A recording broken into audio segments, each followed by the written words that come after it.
जय जय श्री राधेश्याम। जय जय श्री जगन्नाथ। ମୁଁ ଜାଣିପାରୁନି କ'ଣ ହେଉଛି ମୋର। ଅନେକ ଦିନ ପରେ, ଅନେକ ବର୍ଷ ପରେ କାହିଁକି ଜାଣି ଏମିତି ଫିଲ୍ ହେଉଛି। ପ୍ରେମ, ତୁ ତୋର ଛୁଆଁ ଦେଇ ସତରେ ମୋତେ ବନେଇଦେଲୁ ଏକ ରଙ୍ଗବାଳା ମଣିଷ କି ଅମଣିଷ ତା ତ ମୁଁ ଠିକ୍ ଭାବେ ଜାଣିପାରିନି। କାହିଁକି ନା ତୁ ମୋତେ ବାରମ୍ବାର ବାଧ୍ୟ କରୁଛୁ ଭିନ୍ନ ଭିନ୍ନ ଚରିତ୍ରରେ ଅଭିନୟ କରିବା ପାଇଁ, ତାହା ପୁଣି ସମସ୍ତଙ୍କ ସାମ୍ନାରେ, ଏପରିକି ମୋ ନିଜ ସାମ୍ନାରେ ମଧ୍ୟ। ସତରେ ପ୍ରେମ, ତୁ ମୋତେ ଏମିତି ଏକ ପ୍ରେମ ପାପୀ ସଜେଇ ଦେଇଛୁ ଯେଉଁ ପାପର ପ୍ରାୟଶ୍ଚିତ କରିବାକୁ ଯାଉ ଯାଉ ତୁ ମୋତେ ଏମିତି ଆଉ ଏକ ପ୍ରେମ ଫାଶରେ ବାନ୍ଧି ଦେଉଛୁ। ସେଥିରୁ ମୁକୁଳିବାର ଉପାୟ ଏବେ କେବଳ ତୋ ହାତରେ। ଆଜି ବି ତୋତେ ନେଇ ମୋ ମନରେ ସେହି ସ୍ୱପ୍ନ ଯାହା ମୋ ମନରେ ସେଦିନ ଥିଲା। ତୁ ଆସୁଛୁ ମୋ ସ୍ୱପ୍ନରେ ଠିକ୍ ସେମିତି, କିନ୍ତୁ ଆସିଗଲା ପରେ ଶୁଆଇ ଦେଉନୁ ମୋତେ ଆଉ ଆଗ ପରି। ତୋ ସ୍ୱପ୍ନରେ ନିଦ ହଜା ରାତି ପାହିଗଲା ପରେ ତୋ ସ୍ଥିତିର ଆଶ୍ୱାସନାରେ କଟିଯାଏ ଦିନ ଗୁଡ଼ିକ। ଆଉ ରାତି ଆସିଗଲେ ଏବେ ଭୟ ଲାଗୁଛି ମୋ ହୃଦୟରେ ସୃଷ୍ଟି ହେଉଥିବା ସେହି କମ୍ପନ ପାଇଁ, ଯେଉଁଥିରେ ପ୍ରତିଧ୍ୱନି ସୃଷ୍ଟି ହୁଏ କେବଳ ତୋରି ନାଁ, ଆଉ କୋଠରୀ ଭିତରେ ମହକି ଉଠେ କେବଳ ତୋ ଦେହର ବାସ୍ନା। ତେବେ ତୁ କ'ଣ ଭାବୁଛୁ? ତୁ କ'ଣ ଦେଖି ମୋତେ ଭଲ ପାଉଥିଲୁ ମୁଁ ଜାଣେନି, କିନ୍ତୁ ମୁଁ ତୋ ରୂପ ଦେଖି ତୋତେ ଭଲ ପାଉଥିଲି ବୋଲି ତୁ ଭାବୁଛୁ ନା? ତୋ ରୂପ ସେଦିନ ଯେମିତି ଥିଲା ଆଜି ତା'ଠାରୁ ଢେର ବେଶୀ ସୁନ୍ଦର ହୋଇଯାଇଛି। ଛାଡ଼, ତୋ ରୂପ କଥା ତୋତେ କହି ଲାଭ କ'ଣ? ତୁ ମୋ ଆଖିରେ ଯେତିକି ସୁନ୍ଦର ଦିଶୁ ଆଶା କରେ ଆଉ ସମସ୍ତଙ୍କ ଆଖିରେ ତୁ ତା'ଠାରୁ ବେଶୀ ସୁନ୍ଦରୀ ହୋଇଯା। ମୋର କ'ଣ ଯିବ? ତୁ ତ ମୋର ସବୁ କିଛି ଛଡ଼େଇ ନେଇ ସାରିଛୁ। ଯେମିତିକି ମୋ ଆଖିରୁ ରଙ୍ଗ, ମୋ କାନରୁ ମଧୁର ରାଗ, ମୋ ପାଟିରୁ ସ୍ୱାଦ, ମୋ ଓଠରୁ ଶବ୍ଦ, ମୋ ମନରୁ ଖୁସି ଆଉ ମୋ ବିଛଣାରୁ ସୁଖର ନିଦ। ଏତେ ସବୁ ନେଲା ପରେ ବି ମୁଁ କହିବି ତୁ ମୋତେ ଢେର କିଛି ଦେଇଛୁ।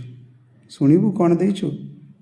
ତୁ ଦେଇଛୁ ମୋ ହୃଦୟରେ ଦୁଇଟି ଅବରୋଧ ଆଉ ଦ୍ରୁତ ସ୍ପନ୍ଦନ। ମୋ ଧମନୀରେ ଦେଇଛୁ କ୍ଷିପ୍ର ଗତି, ଆଉ ମୋ ମନକୁ ଦେଇଛୁ ପାଗଳାମୀର ସ୍ପର୍ଶ। ତଥାପି ମୁଁ କହିବି, ମୁଁ ତୋତେ ଯେମିତି ଯାହା ଭାବିଲି ତାହା ଭୁଲ ଥିଲା ନା ସମୟ ଭଲ ନଥିଲା? ତୁ କିନ୍ତୁ ମୋର ପ୍ରତିଟି ବୁଝାମଣାକୁ ଭୁଲ ପ୍ରମାଣିତ କରିଚାଲିଛୁ। ନିଜକୁ ସବୁଠୁ ସୁନ୍ଦରୀ ବୋଲି ଭାବି, ନିଜକୁ ସବୁଠୁ ଚାଲାକ ବୋଲି ଭାବି ତୁ ପାଉଛୁ କ'ଣ? ମୋତେ ଧୋକା ଦେଇ, ପ୍ରତାରଣା କରି, ମିଛ କହି ତୁ ଏମିତି ମଜା ନେଇପାରୁ ବୋଲି ମୁଁ ଏବେ ଜାଣୁଛି। ଆଉ ଏଇଟା ବି ଜାଣୁଛି ଯେ ତୁ ବହୁତ ଖୁସିରେ ଅଛୁ। ତୋ ଖୁସି ପାଇଁ ଏହା ବି କହିଦେଉଛି, ମୁଁ ବି ନିଜକୁ ବହୁତ ପରେ ବହୁତ, ଢେର ପରେ ଢେର ଦୁଃଖ ଦେଇ ଚାଲିଛି। ତାହା ବି କେବଳ ତୋ ଖୁସି ପାଇଁ।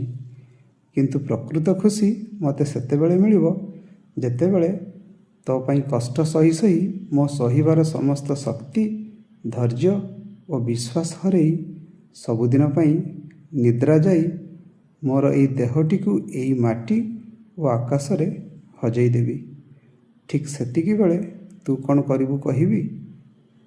କରିପାରିବି ଗୋଟିଏ ମାତ୍ର ଅନୁରୋଧ ତୋତେ।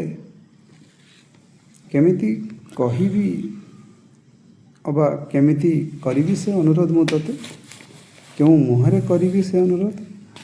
ଭୟ ବି ଲାଗୁଛି କହିବାକୁ, କାରଣ ଗୋଟିଏ ବି କଥା ତୁ ମୋର ମନ ଦେଇ ଶୁଣିନୁ। ମୋର ପଦୁଟିଏ କଥା ଉପରେ ବି ତୋର ଭରସା ନଥିଲା। ନା ତୁ ମୋର କୌଣସି କଥା ମାନିଛୁ, ନା ତୁ ମୋତେ କେବେ ଭଲ ଆଖିରେ ଦେଖିଛୁ।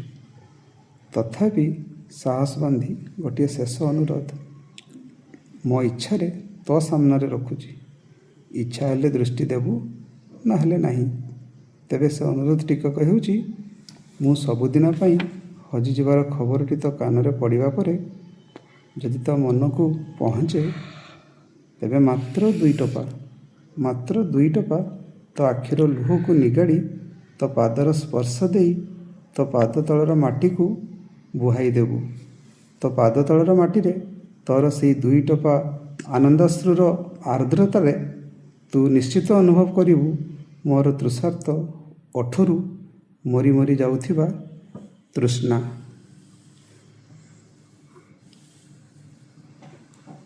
ସରି, ରହୁଛି। ଜୟ ଜୟ ଶ୍ରୀ ଜଗନ୍ନାଥ, ଜୟ ଜୟ ଶ୍ରୀ ରାଧେଶ୍ୟାମ।